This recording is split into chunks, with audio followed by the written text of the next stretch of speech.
dengan upah 1 bulan 600.000, telat 5 menit dipotong setengah, 300.000 saya dapat. Kalau mau kamu ambil, kalau enggak ya udah nggak dapat. Pemerintah Presiden sudah kirim surpres. Jadi sudah dari pemerintah dikirimkan ke pimpinan DPR. Nah, di pimpinan DPR itu macetnya di situ, nggak diapa-apain. Padahal tinggal 2 langkah lagi, dan kata kita juga bertanya-tanya, ada apa dengan Puan? Ini makanya menjadi keheranan kita sendiri. Kenapa bisa ketua DPR memveto gitu ya?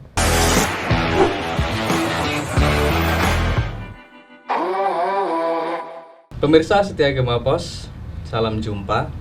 Hari ini tanggal 15 Februari diperingati sebagai Hari PRT Nasional, di mana Hari PRT ini diperingati karena pernah ada kasus di tahun 2001 terkait dengan seorang PRT yang bernama Sunarsi, dan kemudian akhirnya dievaluasi terkait dengan kasus itu sehingga tahun 2007 ini disepakati sebagai Hari PRT Nasional. Kenapa diperingati? Supaya tidak ada lagi kasus-kasus serupa seperti yang dialami oleh PRT Sunarsi di tahun 2001 silam. Dan hari ini sudah bersama saya ini teman-teman dari PRT dan kemudian teman-teman juga yang bergelut untuk memperjuangkan hak-hak PRT. Sudah hadir bersama saya ada Mas Ari Ujianto. Apa kabar, Mas? Alhamdulillah sehat. Alhamdulillah sehat. Terima kasih sudah datang di Iya, sama-sama. Ya. Jadi Mas Ari Ujianto ini dari Jaringan Nasional untuk Advokasi PRT, Mas ya. Betul. Jala betul. PRT. Dan sudah hadir juga bersama kita ada Mbak Yuni Sri Rahayu. Ya. Sehat, Mbak? Alhamdulillah. Ya, beliau ini adalah PRT. Ini expert sepertinya di PRT ya. Dan juga berserikat di Serikat PRT gitu ya, Pak. Sapulidi ya kalau nggak salah. SPRT Sapulidi. SPRT Sapulidi. Naungan Jala PRT. Ya, di Jakarta ya. Dan dengan beliau berdua ini nanti kita akan ngobrol terkait dengan hari ini juga masih ada persoalan terkait dengan proses penetapan RUU PRT yang ini perjuangannya sudah lama sekali ya, Mas ya. Betul. Sudah betul. ada sekitar 21 tahun kalau nggak salah. Tahun ini ya. RUU PRT ini nggak kunjung juga disahkan gitu. Betul. Padahal sebenarnya penting kalau menurut teman-teman beberapa diskusi ini soal kejelasan hukum dari PRT ya di RUU PRT ini ya, Mas ya. Betul. Tapi aku mau tanya dulu, Mas, ini dengan Mas Ari ini terkait dengan mungkin prosesnya dulu, Mas. Ya. Ini teman-teman Jala ini kan memang fokus untuk memperjuangkan teman-teman PRT yang mungkin hari ini masih banyak kasus-kasus yang terjadi itu. Betul. Apa saja sih, Mas, yang dilakukan oleh teman-teman Jala itu sebenarnya? Iya, Jala itu sebenarnya ada mandat penting ya. Jala PRT itu didirikan ya. Memang salah satunya mandat penting itu adalah melakukan advokasi kebijakan terkait undang-undang perlindungan pekerja rumah tangga. Okay. Karena banyak sekali kasus-kasus PRT terjadi itu, hampir setiap tahun terjadi gitu ya. Tapi tenaga kita, sumber dayanya juga terbatas. Jadi kita nggak mungkin satu-satu menangani kasus-kasus yang demikian banyak. Makanya harus ada upaya untuk mengadvokasi sebuah kebijakan sehingga bisa menaungi semua PRT gitu ya. Tidak cuma satu kasus itu. Ini salah satu advokasi undang-undang perlindungan PRT. Kita juga melakukan pengorganisasian. Jadi teman-teman PRT ini banyak jumlahnya ya, tidak-tidaknya sekarang ini lebih dari 5 juta ya. 5 juta. Ya, itu untuk yang di di Indonesia aja? Iya, di Indonesia karena 2015 itu sudah 4,2 juta.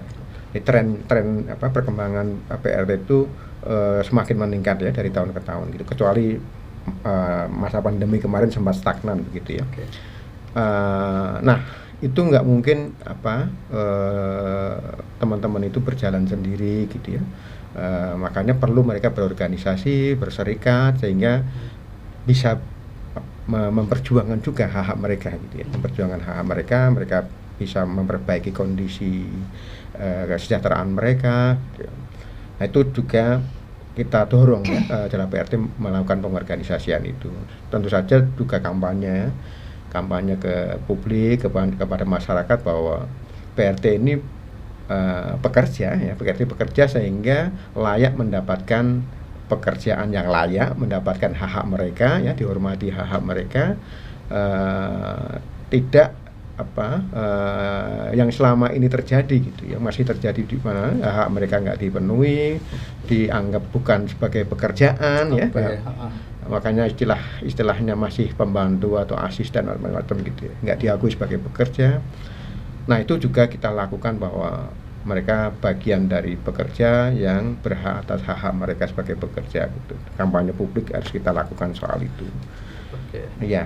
Tapi kalau boleh tahu nih Mas, menurut penelusuran dari Jala, kira-kira untuk kasus per tahun nih soal kasus-kasus yang menimpa teman-teman PRT itu berapa dan ini meningkat atau kemudian menurun? Ya, ada tahun-tahun yang stagnan, ada tahun yang meningkat. Tapi mulai tahun 2002 itu meningkat ya. 2023 itu meningkat. Awal-awalnya itu cuma 200 gitu ya. 200 kasus yang kita ketahui. Jadi maksudnya yang kita ketahui itu begini. Ada yang lapor ke kita gitu ya. Atau kita ketahui dari media massa. Gitu ya. Tetapi kami yakin bahwa banyak sekali itu kayak puncak gunung es gitulah. Karena PRT ini bekerja di ruang privat yang kita nggak tahu ya, tetangga kiri kanannya kadang-kadang nggak tahu di situ ada PRT sedang mengalami seperti apa begitu ya. Tapi ada kecenderungan seperti itu. Jadi selama 2018 sampai 2023 itu sudah 2.600-an ya, 2.600-an kasus ya. Kasus itu kekerasannya macam-macam ya, ada persoalan ekonomi, kekerasan seksual juga, kekerasan fisik, kekerasan seksual, psikis ya, dialami teman-teman PRT. Tapi memang yang dimuat media biasanya yang setelah istilahnya yang ekstrim ya, parah kayak gitu ya, baru. Tapi sebenarnya di balik itu banyak kasus yang terjadi. Banyak, kita ya nggak tahu. Rata-rata memang yang teman-teman yang kasusnya meledak gitu atau baru diketahui atau diliput media itu yang sudah parah-parah. Mereka keluar, mereka melarikan diri atau tetangganya tahu gitu ya. Sebelum-sebelumnya mereka nggak tahu karena rumahnya atau ruang kerjanya memang wilayah kerjanya tertutup ya, privat. Kita nggak tahu soal itu. Apakah setiap hari mendapatkan caci maki, mendapat kekerasan dan sebagainya. Rata-rata yang kasus-kasus itu, kasus kekerasan, kasusnya Ani, kasusnya kemudian Rizky gitu ya. Kalau kita teman-teman nanti bisa cari ya, kasus-kasus itu sudah ada berbulan-bulan bahkan bertahun-tahun ya, baru ketahuan. Gitu. Karena mungkin mereka bekerja di sektor private ya, jadi agak sulit juga mereka mungkin mau mengungkapkan itu keluar. Gitu. Betul. Oke, sebelum nanti lanjut ngomongin soal RUU-nya, Mas, ini kayak seru. Saya mau ke Mbak Yuni dulu ini. Ini yang saya bilang tadi, sepertinya di obrolan awal kita Mbak Yuni ini sejak 2008 Mbak ya. 2008 menjadi PRT. Iya. Itu berarti kira-kira sejak umur berapa? 20-an ya Mbak? 25 ya kayaknya. 25. Sekitar umur 25-an. Ada berarti sudah sekitar 17 tahun ya? Ya, kalau dari 2008 sampai 2025 ya sekitar 17 tahunan. 17 tahun. Gimana Mbak perasaannya ini? Apakah juga sama pernah menjadi atau mengalami kasus-kasus yang tidak mengenakan itu selama menjadi PRT selama 17 tahun itu? Iya, itu nano-nano ya. Nano-nano. Jadi memang saya mungkin salah satu PRT yang pernah mengalami kayak diskriminasi juga gitu kan. Dan mungkin segala bentuk kekerasan itu saya mengalami.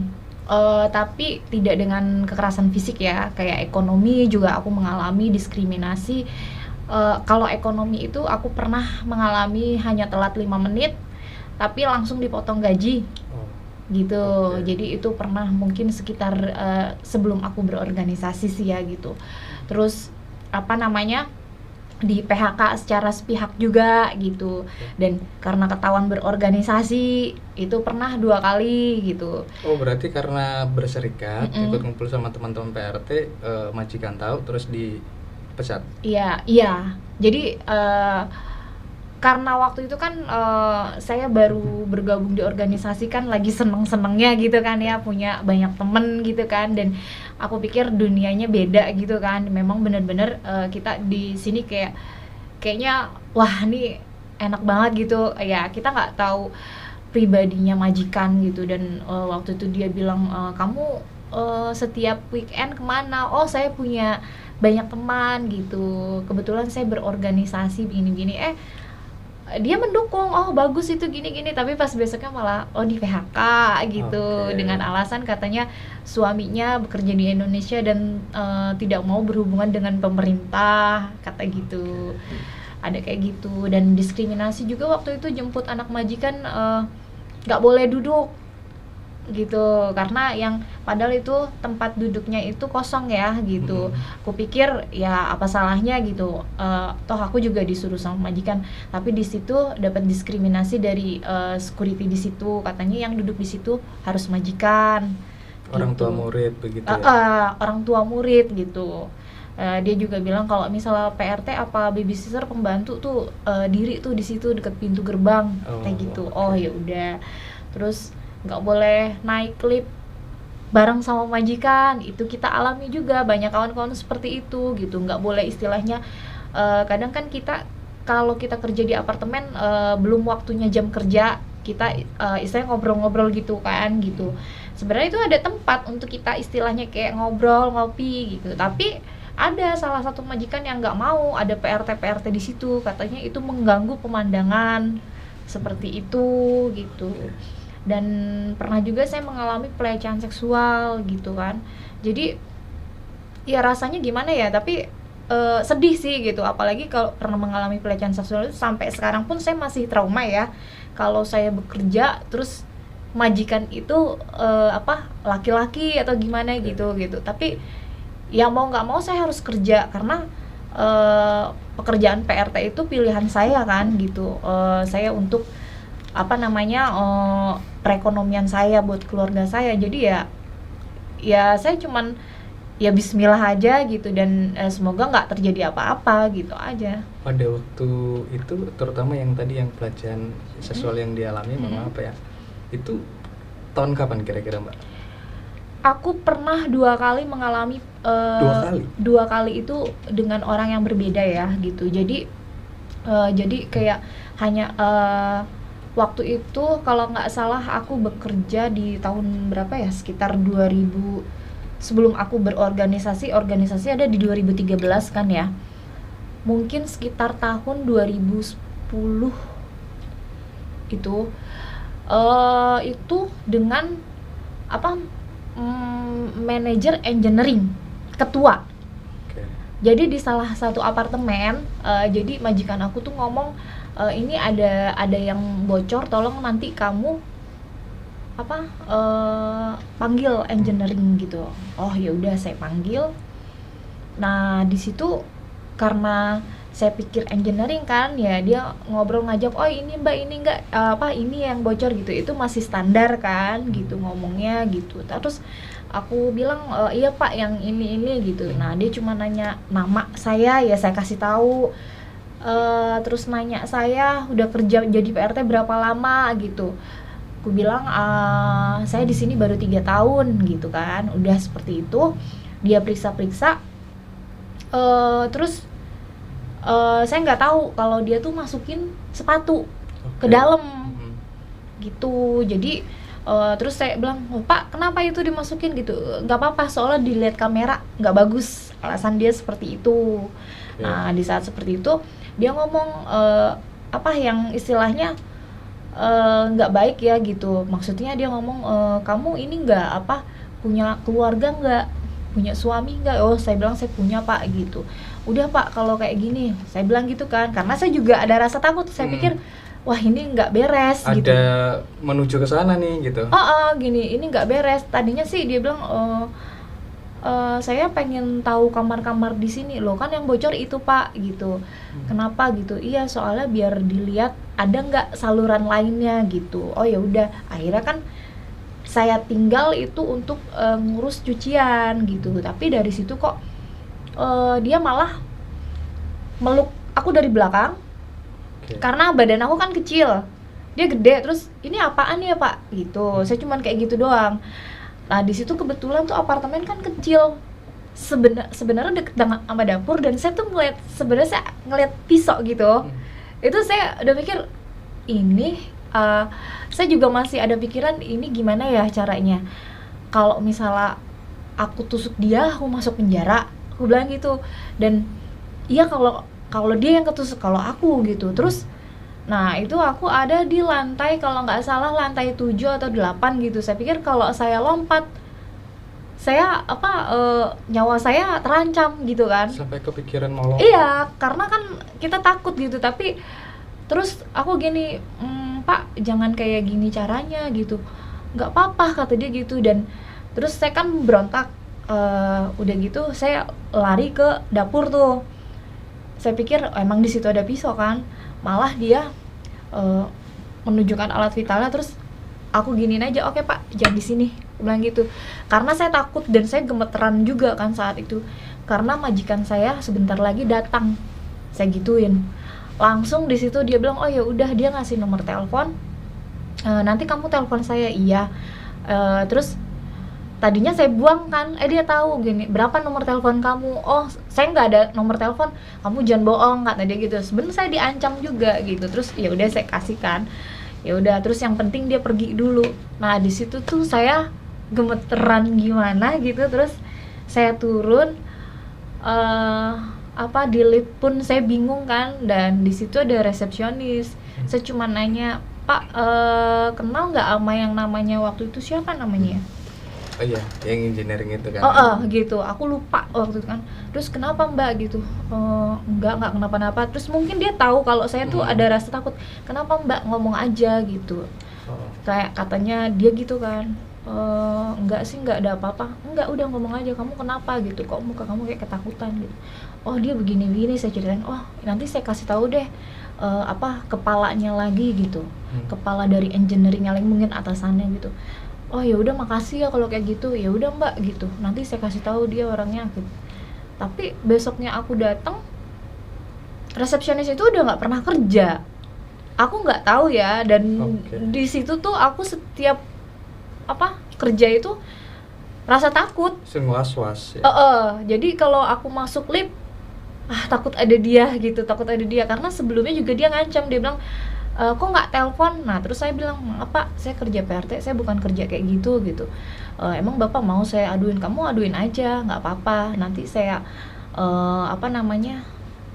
di jalan, maksudnya sama dia saya diancam gitu, awas aja nanti kalau di jalan ketemu, dia bilang gitu. Akhirnya ya udah saya blokir kan. Nah suatu saat saya ketemu tuh, bener trauma saya kembali. Udah saya nggak bisa ngomong lagi kan. Saya pikir ngomong juga percuma gitu. Dan itu suami saya pun nggak tahu gitu, karena saya takut waktu saat itu ya, takut malah saya kerja kayak gini nanti nggak boleh gitu. Tapi kan karena suatu kebutuhan kan, ya udah saya nggak ngomong dan saya berhenti dari kerjaan itu. Dari kerjaan itu tuh sebelum saya berorganisasi.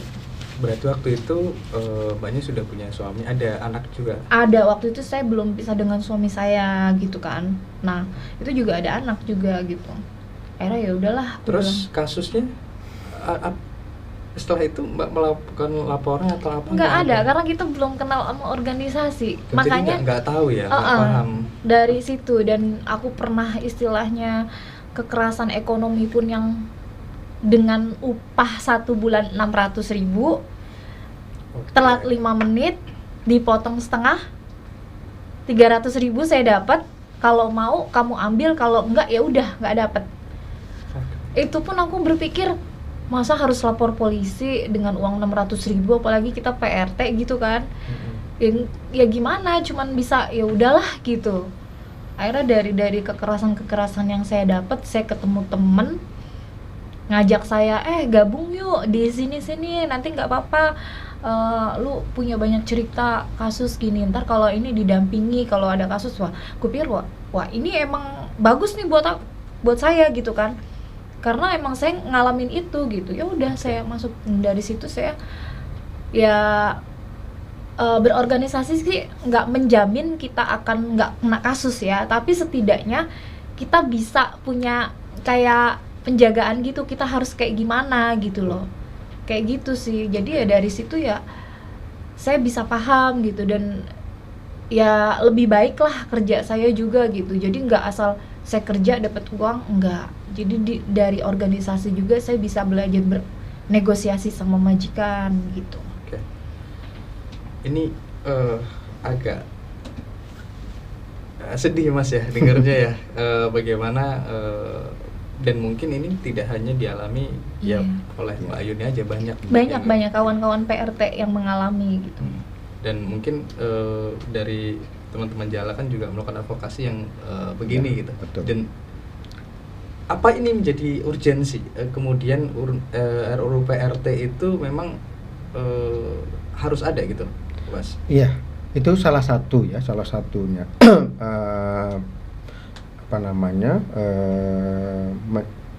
menjadi alasan betapa pentingnya RUU ini gitu. Karena sebenarnya dengan RUU ini setidak-tidaknya meminimalisasi ya terjadinya kekerasan ya, karena begini, bukannya terus kita dengan RUU ini terus kita bisa mencampuri urusan keluarga ya, tetapi ada pengawasan. Misalnya begini, kalau seseorang atau keluarga merekrut PRT, dia juga harus lapor ya, lapor ke aparat setempat begitu ya. Kemudian ada identitasnya kayak apa gitu ya. Terus kemudian juga ada proses nantinya update informasi ya. Jadi harus dilakukan, dengan begitu akan ketahuan PRT ini mengalami kekerasan atau tidak gitu ya. Kalau ada kekerasan, nanti juga ada informasi buat PRT-nya. Misalnya kalau ada perselisihan dan sebagainya, bagaimana menyelesaikannya di tingkatan lokal, gitu ya.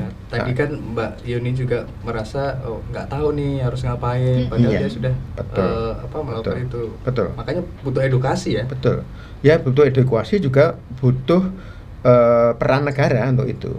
Ya kalau ada perselisihan misalnya tadi 5 menit terlambat dipotong gajinya, itu nggak bisa itu kalau kayak gitu. Nah harus ada, makanya dalam undang-undang itu nanti akan ada pengaturan soal bagaimana kalau mengalami perselisihan kayak gitu itu. Negara harus hadir di situ gitu. Nah nanti mungkin lewat dinas ketenagakerjaan ya, yang di tiap-tiap kelurahan atau kecamatan untuk menyelesaikan kasus-kasus kayak begitu itu. Karena banyak sekali kasus-kasus kayak gitu yang dialami teman-teman PRT gitu. Ya itu harus diselesaikan gitu. Makanya penting, RUU itu penting ada gitu. Tapi ini kan kalau nggak salah nih sekarang ini kan masih gonjang-ganjing nih Mas. Apakah ini RUU ya, posisi RUU ini kan kalau nggak salah informasinya kalau nggak dibalik itu nanti di komisi 13 ya. Betul. Kalau nggak salah. Itu kan banyak teman-teman juga yang bareng sama Jala untuk mendorong segera sahkan kan. Betul. Apa aja yang dilakukan dan sampai mana sebenarnya perjuangannya teman-teman itu? Iya, sebenarnya banyak yang sudah dilakukan, kita lakukan ya. Dari Jala itu nggak sendirian. Jadi ada koalisi masyarakat sipil untuk undang-undang perlindungan PRT ini. Nah kita punya ya, dalam kegiatan-kegiatan itu punya peran masing-masing gitu ya. Peran masing-masing, ada yang lobby siapa, ada yang aksi siapa, kemudian yang ada konferensi pers, ngubungi wartawan siapa, kemudian menyiapi perlengkapan siapa gitu ya. Kita koalisi ini lumayan bagus lah ya untuk kerjasama gitu ya. Dan banyak hal kita lakukan. Aksi harian pernah kita lakukan setiap hari. Dulunya awalnya Rabuan, jadi harian pernah kita lakukan.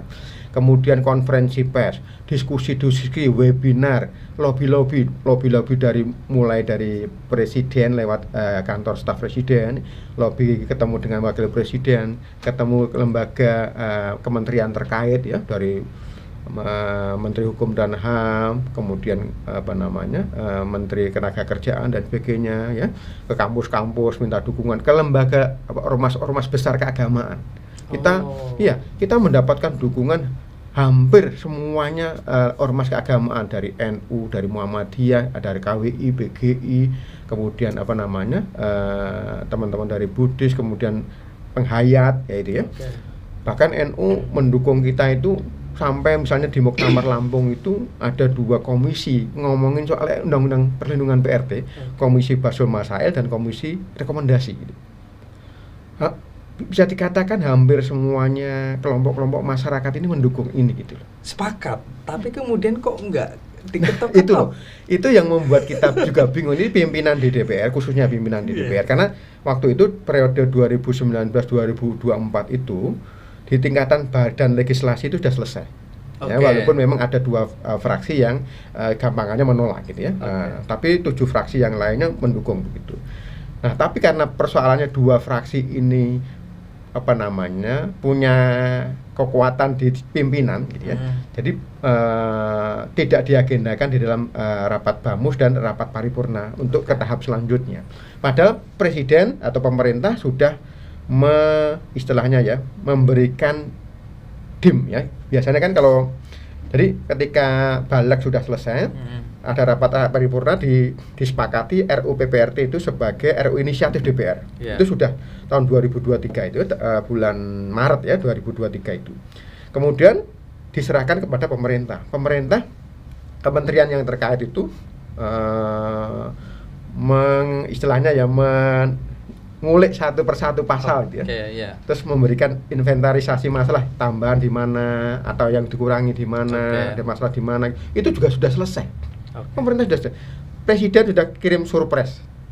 Jadi sudah dari pemerintah dikirimkan ke pimpinan DPR. Nah, di pimpinan DPR itu macetnya di situ. Nggak diapa-apain. Padahal tinggal 2 langkah lagi dan kata Kementerian Hukum dan HAM itu, Wamennya itu bilang itu cuma 7 hari saja selesai. Harusnya, karena pasalnya nggak terlalu banyak, isinya nggak terlalu banyak. Perubahan dari yang diajukan oleh pemerintah ke pimpinan DPR itu nggak terlalu banyak. Dan memang pasal-pasalnya nggak terlalu banyak. Undang-undang TPKS itu butuh 10 hari katanya pembahasannya selesai. Ini mungkin karena lebih sedikit, mungkin 7 hari selesai begitu. Apalagi nggak ada modal sanksi pidana seperti itu ya. Nah, tapi macet di situ. Ini saya penasaran sebenarnya Mas, dari ceritanya Mas Ari nih. Kenapa kemudian sampai macet? Ada diskusi tertentu nggak dari teman-teman? Kenapa kemudian bisa sampai seperti itu? Gitu? Ini yang banyak yang kita nggak tahu. Benarnya itu di tingkatan mejanya Puan Maharani.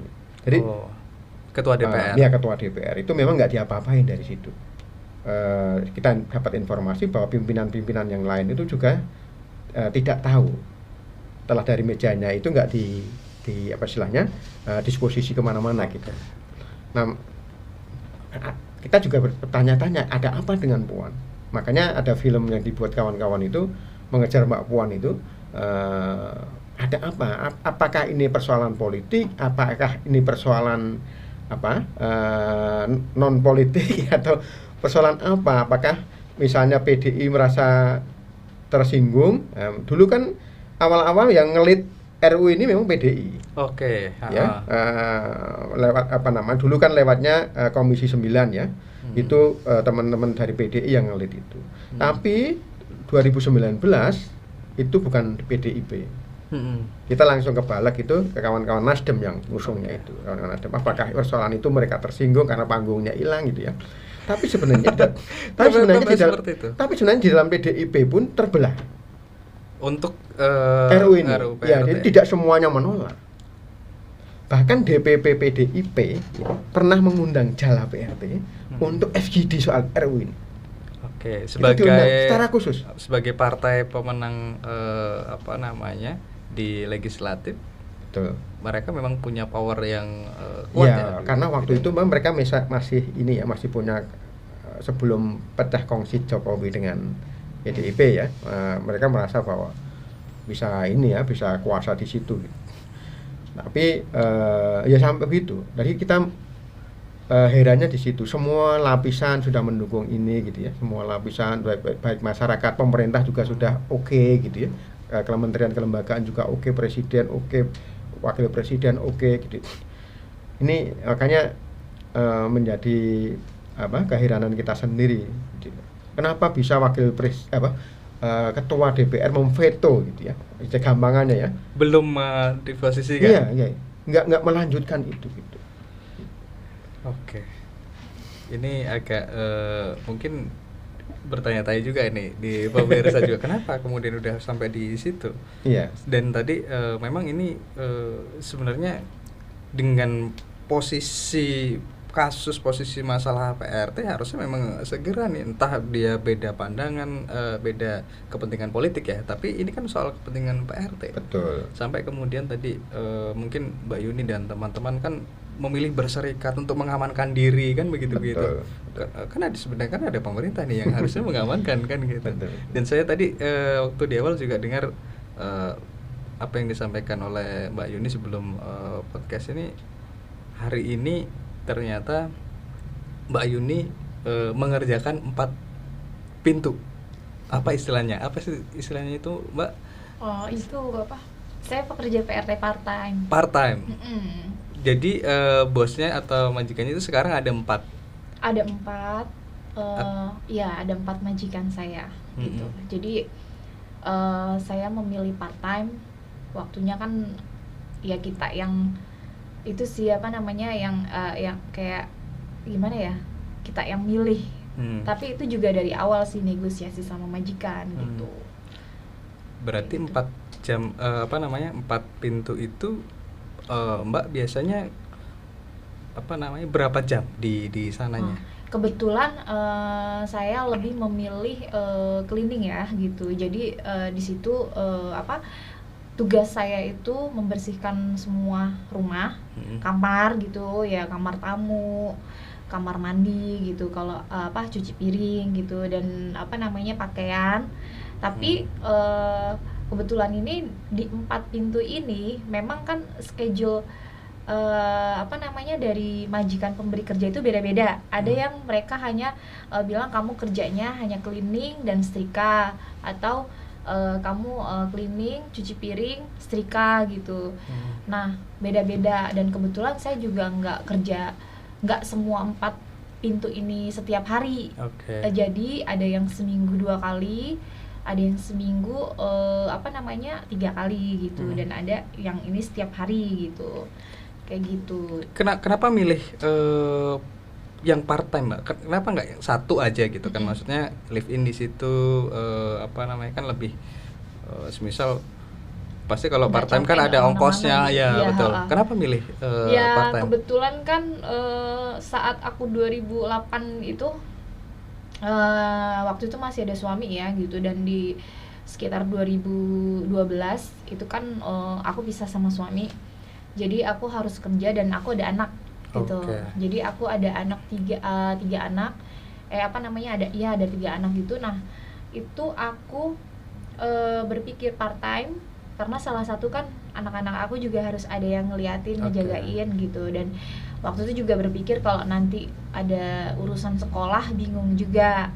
Nah kebetulan juga kan saya ikut organisasi gitu. Jadi saya berpikirnya gimana nih biar bagi saya waktu. Karena waktu itu memang saya lagi kayak semangatnya untuk organisasi. Jadi kemana aja pun karena part time gitu ya ada waktunya gitu. Dan kalau misalnya saya bisa, saya mencoba buat izin bisa apa enggak gitu. Jadi saat itu gimana biar saya balance, bisa organisasi, bisa kerja gitu. Karena dari kasus-kasus saya itu sebelumnya, jadi buat saya tuh paham manfaatnya organisasi, dan ya sampai sekarang saya masih ada di organisasi gitu.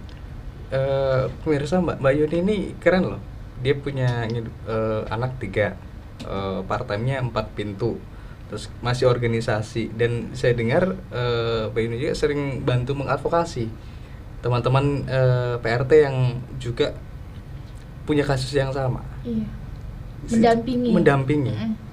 bareng teman-teman gitu. Iya, jadi kan Jala PRT ini mengajarkan kita para PRT itu ya, waktu itu kan workshop untuk menjadi pararegal gitu, dimana kita jadi diajarin bagaimana caranya mendampingi kasus-kasus kawan-kawan gitu. Nah, Jala PRT sendiri kan udah banyak bantu kawan-kawan PRT ya gitu, karena kan memang mau kemana lagi kita gitu, kita PRT mau mengadu ke polisi kan nggak bisa gitu. Nah, karena kita punya jaringan, nah itu manfaatnya berorganisasi.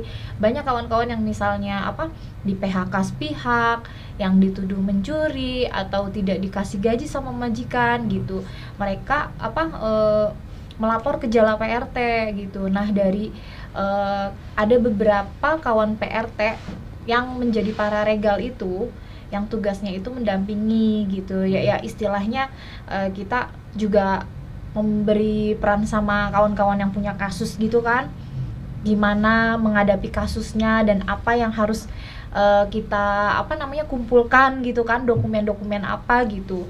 Karena kan PRT itu kan nggak punya kontrak kerja kan. Rata-rata nggak punya kontrak kerja? Nggak, jarang. Bagian besar nggak punya. Nah, dari situ kan kalau kasus itu kan susah kalau nggak ada kontrak kerja. Tapi berarti lisan aja nih, lisan antara pembantu sama yang membutuhkan ini. Iya, ada yang seperti itu gitu kan. Ya mungkin kawan-kawan sendiri yang nggak berorganisasi juga bingung kan kalau misalnya punya kasus gimana gitu. Nah, tapi saya dari kasus yang pernah saya alami, saya waktu itu pernah dituduh kayak ada suster yang melarikan diri, Pak. Jadi saya dituduh ngajak dia untuk melarikan diri gitu. Itu kasus saya yang pernah ditangani Jala dan berhasil ya. Jadi itu memang nggak ada kontrak kerja.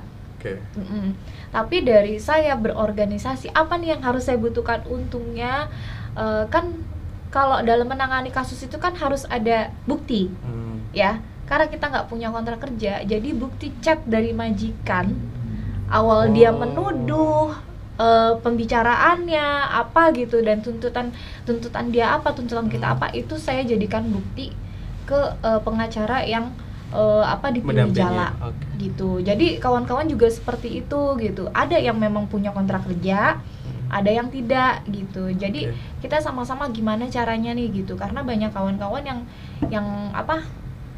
yang nggak tahu kan tadinya mau kayak gimana. Tapi alhamdulillah selama Jala PRT mendampingi kasus kawan-kawan, banyak yang berhasil gitu. Ini saya penarik ini Mas Ari di Jala. Saya nggak tahu. Dan kita nggak dimintain biaya. Kok berarti free untuk pendampingan itu. Menariknya begini, Mas Ari, apa yang dilakukan teman-teman advokasi hukum dan lain sebagainya, ini belum ada undang-undang secara spesifik terkait dengan PRT. Posisi pemerintah di mana, Mas? Maksudnya ini teman-teman Jala ini kan sama teman-teman ya kan? Iya, selama ini memang kalau ada kasus-kasus itu memang ya kita manfaatin jaringan ya, dan manfaatin jaringan. Tapi biasanya pemerintah nggak punya peran sama sekali soal itu, kecuali kasus-kasus kekerasan kemarin ya.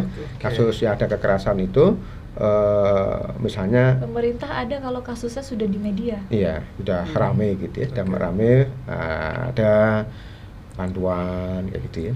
Ada bantuan, ada ya pokoknya perhatian lah ya, ada perhatian seperti itu. Tapi menurut kita bahwa kasus-kasus yang ada di dalam teman-teman PRT ini memang selama ini ya teman-teman dari Jala, teman-teman PRT dan teman-teman ini ya dari LBH ya, LBH Jakarta, LBH API itu banyak membantu kita ya, atau pengacara publik yang lain gitu ya, yang dengan inilah ya, dengan berbagai macam strategi ya, agar teman-teman itu mendapatkan hak-hak mereka. Karena dalam beberapa hal itu juga lemah ya, posisinya teman-teman PRT ini lemah. Misalnya nggak ada kontrak kerja tadi ya, nggak ada kontrak kerja, undang-undangnya juga nggak ada gitu ya.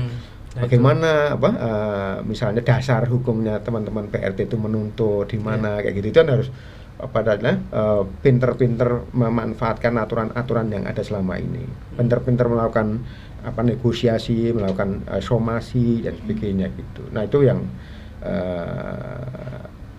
kadang-kadang memang kalau pemberi kerja itu sudah merasa bersalah, takut ini kasusnya meledak atau kasusnya ke publik, mereka udah juga damai takut. lah, gitu. Iya, takut gitu, mereka kayak gitu itu. Berarti Ya. selama ini yang dipakai rata-rata undang-undang tentang apa, Mas? Ya ada kadang-kadang kita teman-teman ada soal kalau pidana jelas ya, kalau pidana jelas ada KUHP maupun KDRT atau teman-teman TPPO gitu ya. Tapi kalau kasus-kasus yang perdata ini memang tadi berdasarkan bukti-bukti kontrak-kontrak ya, berarti kontrak-kontrak ya, kita lakukan soal itu. Walaupun memang itu masih kadang-kadang lemah sekali. Tapi teman-teman yakin bahwa itu bukti-bukti bahwa terjadi perjanjian ya, perjanjian antara kedua belah pihak itu yang bisa mengikat ya, gampangannya mengikat bagi kedua pihak itu. Nah itu yang teman-teman pakai gitu ya. Tapi juga kita kadang-kadang singgung soal undang-undang tenaga kerjaan, kemudian juga ada yang menakut-nakuti itu dengan, walaupun sebenarnya itu nggak fungsi sama sekali, bukan undang-undang tapi Permenaker ya. Permenaker 2 tahun 2015 itu untuk nakut-nakutin aja gitu ya, pemberi kerjaan. Tapi sebenarnya itu kalau nggak diperhatiin juga nggak apa-apa gitu, karena nggak ada sanksinya sama sekali soal itu. Ya, selama ini juga kan perspektif tentang pekerja rumah tangga ini kan masih second class gitu lah ya. Maksudnya banyak juga orang yang masih menganggap PR seperti yang Mas Ari tadi bilang, ini bukan pekerja gitu. Artinya ada asisten lah, ada penyebutannya, ada pembantu lah begitu. Jadi prosesnya pun ketika kita bicara PRT ini, teman-teman di luar ini saya pikir juga masih agak awam pemahamannya terkait itu asisten rumah tangga, pembantu rumah tangga atau baby sister gitu-gitu. Kenapa sampai sebegitunya sih gitu? Karena sampai sebegitunya gitu lah. Padahal kalau tadi kita dengar cerita memang kasusnya pun banyak tuh terjadi. Bahkan yang mengalami secara langsung juga banyak dan menceritakan itu keluar gitu lah. Tapi kemudian persoalannya lagi-lagi adalah undang-undang yang harusnya menjadi pengayom ini belum juga bisa tuntas, sudah 21 tahun.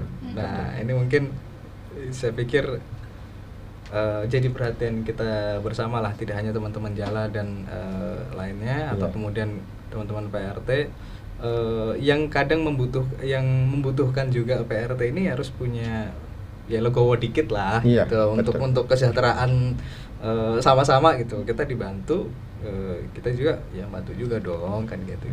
Sebenarnya undang-undang ini tidak hanya bermanfaat untuk PRT, tapi pemberi kerja juga. Karena di situ diatur hak dan kewajiban kedua belah pihak. Jadi kalau ada PRT yang nakal misalnya, itu juga diatur juga di situ. Bagaimana haknya dari pemberi kerja itu juga bisa dilindungi gitu. Nah ini banyak pihak yang ketakutan misalnya dengan undang-undang ini, salah satunya nggak paham bahwa isinya itu sebenarnya dua belah pihak itu diatur ya, PRT diatur hak kewajibannya, pemberi kerja juga begitu. Nah dengan demikian ada kepastian ya, kepastian di tingkatan majikan. Misalnya seringnya gini ya, pemberi kerja itu kayak lebaran, nanti sebentar lagi lebaran itu kan ada PRT yang mudik nggak balik lagi. Ya itu ya. Nah itu nanti dengan undang-undang ini ada kepastian soal itu. Kalau misalnya dia harus mengundurkan diri atau tidak bekerja lagi di situ, ada jangka waktunya, harus dipersiapkan. Nggak coba-coba hilang gitu, nggak bisa seperti itu. Karena sudah ada perjanjian dan legal. Ada peran pemerintah di sana. Betul, juga ada undang-undangnya nanti juga mengatur itu, minimal 1 bulan sebelumnya sudah ngomong ke saya bulan ke depan nggak bekerja di sini lagi. Nah apa yang harus dipersiapkan dan sebagainya itu yang juga diatur dalam undang-undang itu gitu. Oke, luar biasa. Ya. Ini terima kasih Mas Ari dan Mbak Yuni yang membagikan pengalamannya sama pengetahuannya. Mungkin terakhir untuk Mbak Yuni dulu ya. Ini kan undang-undang PRT, mudah-mudahan dengan dorongan teman-teman segera disahkan. Tapi sebenarnya harapan yang ingin betul-betul disampaikan gitu kepada pemerintah, kepada masyarakat ataupun kepada beberapa pihak yang berwenang terkait dengan nasib teman-teman pekerja seperti Mbak Yuni, itu harapannya seperti apa? Harapannya ya, yang kita tahu juga kalau terakhir kan isunya itu kan ada di meja Mbak Puan. Saya berharap Mbak Puan Maharani itu kan pemimpin DPR ya, dan dia itu perempuan, bisa harusnya gitu mewakili kita suara-suara pekerja PRT yang mayoritas perempuan dan tulang punggung keluarga gitu, bisa menerima benar-benar draft RUU PPRT dan benar-benar dia baca sendiri gitu loh. Jangan jangan hanya ada di meja gitu, karena ya benar kan masa kerja dia di 2021 sampai 2024, harusnya ini adalah tanggung jawab dia sebagai ketua DPR. Kalau seandainya sampai saat ini belum juga disahkan, dia akan dicap nggak baik kan, karena ada tugas yang belum selesai. Dan RUU PPRT ini ya, undang-undang ini itu adalah undang-undang yang tertulis untuk pekerja rumah tangga, yang sudah selayaknya pemerintah ini melindungi pekerja, karena setiap pekerja itu memang harus dilindungi tanpa terkecuali PRT. Saya berharap pemerintah juga mengakui bahwa PRT itu sebagai pekerja, karena kita sama seperti pekerja yang lain, kita punya unsur kerja, kita punya beban kerja juga gitu. Dan saya berharap di hari PRT nasional ini ada keajaiban lah gitu, karena yang kita tahu bertahun-tahun kita memperingati momentum hari PRT ini untuk mengulas balik kisah-kisah Sunarsi ya. Dan setelah itu kan masih banyak sebenarnya kisah-kisah yang lain, kisah-kisah Sunarsi yang lain. Kita selalu berharap jangan ada Sunarsi yang lain, tapi ternyata masih ada juga gitu kan. Saya berharap dengan undang-undang perlindungan pekerja ini pemerintah bisa memberikan kerja layak kepada para PRT di negaranya gitu, melindungilah gitu, karena memang udah seharusnya dan wajib pemerintah. Luar biasa. Ini agak merinding juga aku dengernya. Keinginannya teman-teman PRT nggak terlalu muluk-muluk, ingin dilindungi saja. Iya, kita apa sih salahnya jadi PRT gitu, dan apa pekerjaan yang rendahkah gitu sampai 21 tahun kita cuma minta perlindungan yang tertulis loh, sama seperti pekerja-pekerja yang lain, apalagi ini perempuan yang mayoritas perempuan dan memang seharusnya itu dilindungi gitu loh. Saya melihat para ibu-ibu gitu kan, yang menjadi pekerja rumah tangga, dia kebanyakan single parent juga kan. Ya walaupun masih banyak juga yang status punya suami, tapi melihat ke yang menjadi tulang punggung itu loh gitu, dia bisa menyekolahkan anak, dia istilahnya bisa nguliahin anak dengan pekerjaan sebagai PRT yang masih dipandang rendah gitu, dan dia hanya meminta perlindungan tertulis loh, diakui sebagai pekerja gitu, karena ini pekerjaan yang nggak rendah, yang halal gitu. Apa salahnya kalau kita pemerintah itu ayolah itu benar-benar mengayomi lah gitu. Jadi kita pun sebagai pekerja itu dihargai oleh negara lain gitu. Karena kenyataannya masih banyak saya temui negara-negara yang memang tidak menghargai PRT Indonesia. Dia pinter ngomong, kamu ngapain minta perlindungan sama saya, karena negara kamu sendiri aja nggak melindungi. Gitu. Jadi apa nggak malu gitu dibilang seperti itu gitu. Luar biasa. Mungkin ini juga berlaku untuk teman-teman pekerja migran Mas ya. Maksudnya untuk RUU PRT juga mungkin bisa menjadi pelindung juga untuk mereka yang kerja di luar. Tapi memang di momen hari PRT ini Mas, apa yang dilakukan teman-teman, perjuangan teman-teman untuk mendorong RUU PRT terlaksana untuk tahun ini nih Mas, untuk hari PRT tahun ini apa yang diinginkan teman-teman Mas? Ya, memang tetap itu ya, apa yang disampaikan oleh Mbak Yuni tadi. Tapi sebenarnya juga selain negara juga masyarakat itu ya. Kalau negara melindungi warga negaranya, melindungi pekerja rumah tangga, masyarakat juga harus ditingkatkan ya kesadaran bahwa ini warga negara kita gitu ya, yang harus dihormati juga pekerjaannya, pilihan-pilihannya gitu. Terus kemudian juga harus kalaupun memakai jasa PRT ya hak-hak mereka juga harus diberikan gitu ya, harus dipenuhi begitu, karena ini pekerja seperti yang lainnya. Ini yang kadang-kadang masih banyak ya, misalnya dari istilah-istilah itu kan tadi sebenarnya masih memandang PRT itu sebagai bukan pekerjaan yang sesungguhnya ya. Istilah pembantu, istilah asisten, bahkan kalau dulu kan masih malah lebih kasar-kasar lagi ya, jongos, babu, macam-macam gitu. Batur orang Jawa itu. Tapi makanya penting ya, negara melakukan apa, masyarakat juga melakukan apa. Ada tingkatan kesadaran untuk menghargai itu, PRT, negara melindungi gitu. Jadi dengan begitu akan meningkat nih peradaban kita nih sebagai bangsa ini, meningkat gitu. Negaranya melakukan apa yang seharusnya dilakukan, masyarakat juga meningkat kesadaran mereka terhadap anggota masyarakat yang lain gitu, penghargaannya seperti apa gitu. Nah, hari PRT ini menurut saya momentum untuk itu ya. Selain undang-undang ini, karena ini sudah RUU ini sudah dijadikan RUU prioritas tahunan ya, tidak hanya masuk prolegnas tapi juga masuk prioritas tahunan. Jadi akan dibahas dalam tahun ini ya oleh DPR. Kita berharap bahwa DPR segera di tahun ini menyelesaikan inilah, karena sudah draftnya itu sudah ada dari periode yang kemarin itu sudah ada ya, tinggal persetujuan aja sebenarnya di tingkatan pimpinan gitu ya. Nah masyarakat ini masih terus ya kita kampanye, kita lakukan. Makanya kita dari koalisi sipil untuk undang-undang PRT ini ada konferensi pers, ada juga nanti aksi, ada juga nanti